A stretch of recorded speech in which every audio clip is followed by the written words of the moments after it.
How was 2025 for you? Was it a good or bad year for farming? 2025 was a great year for farming. Everything went right from the start.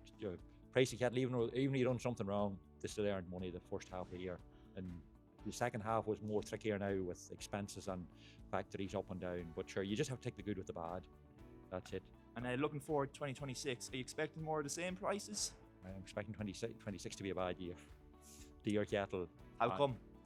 Deer cattle starting it and not a great outlook. But you don't know. Was 2025 a good year for you? I'll go to you first. Yeah, it wasn't a bad year. Like, it was a fairly good year for us, the year, farmers, overall. And the prices has been good. I know they're slipping back now at the minute, but it's back to the factory prices. That's the cost of that.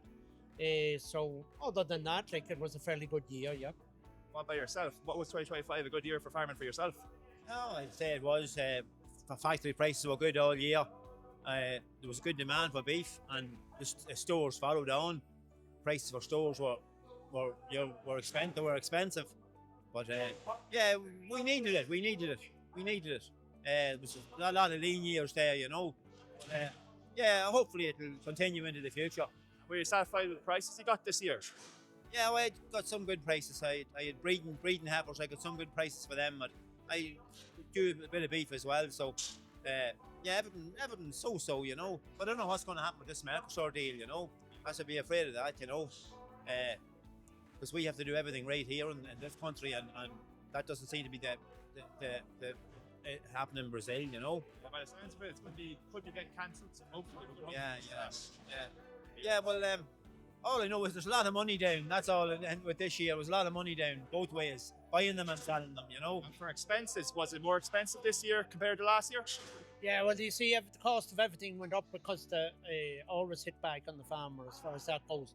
Once the farmer makes a pound at all, there's always someone ready to take it off him, at all costs. That's what happens. You gain it in one hand, but you give it back out in the other one. Right. Yeah, fertilizer inputs and meal inputs, like what we got for barley, and compared to what meal prices is, I got 180 for barley and 160 for oats this year. Wasn't great. Man, I was interviewing another cereal farmer over there, and he's saying near enough the same. Not the best year for prices.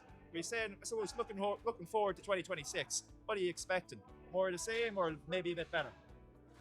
Well, I definitely, as far as suckling herds is concerned, I'd be hoping it to stay good, for them, because they try to encourage more people to stay at it, not to talk people going into suckling or that. The dairy men are getting a hit there at the minute, but the beef men needs this, and they were on the line at the minute. If they hadn't have get this year, I don't know what they would have done. There would have been an awful lot more of us quitting the beef end of thing and the suckling end of things. Was 2025 a good year for farming? Well, 25 has been one of the best years, I'd say, in quite a while, for a couple of reasons. Maybe the prices were good and the weather was good for cattle farming.